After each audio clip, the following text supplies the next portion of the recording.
Good evening. I'd like for you to take a moment and shut your eyes, and I want you to think back 150 or so years and think about what school looked like for students who predominantly grew up in a small rural town on the farm, farming day in and day out, working the agricultural fields.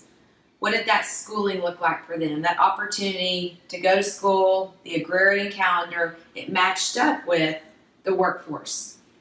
Then I want you to think about, keep your eyes closed, I want you to think about the Industrial Revolution. Times begin to change, Industrial Revolution comes in, and we begin to train our students to be factory workers. So what does school begin to look like to you in that time? Factory workers. Rows, compliance, checking things off of a list. Now open your eyes and look at this picture. Is this what you visioned? The picture on the left, very industrialized education. But I want you to look at the picture on the right. What do you see on that picture on the right that's different than the picture on the left? Other than several years, decades later, we're still seeing the same rows and the same compliance and the same working on a worksheet and those same things that our students did many years ago. I want you to shut your eyes again.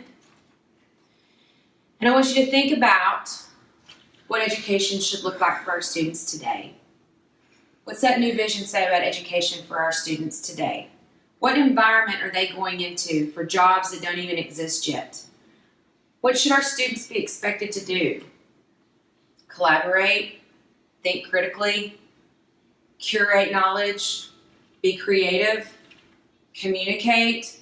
All of those things are very important. So how are those possible in that industrialized environment? What should that look like? Now I want you to open your eyes and look at these images. Picture on the left shows some students working together to solve a problem. What that problem was came out of a time on campus called Learning About My Passion. The students had, in PE, they had physio balls. And those physio balls had no place for storage. So they were challenged with, how can we store those physio balls? That picture on the left shows students coming together in the library in the Learning Commons, using PVC pipe, measuring the volume, how much do they need, and they created their very own physio ball holder for the PE coach. Look at the picture on the right. You have a group of students there with some technology. Technology doesn't make 21st century learning, but it certainly is a tool that students can use for collaboration and communication, exploring, taking learning to new levels. Those are the environments our students need so desperately in order to move into this fast-paced, ever-changing world. But beyond those skills, I want you to think about the other things that students need. You talk to the workforce.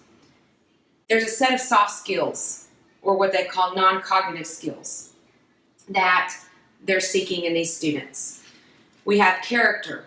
It's that innate, what are you doing when no one's watching? And off of that character builds other pieces until you get to the term grit.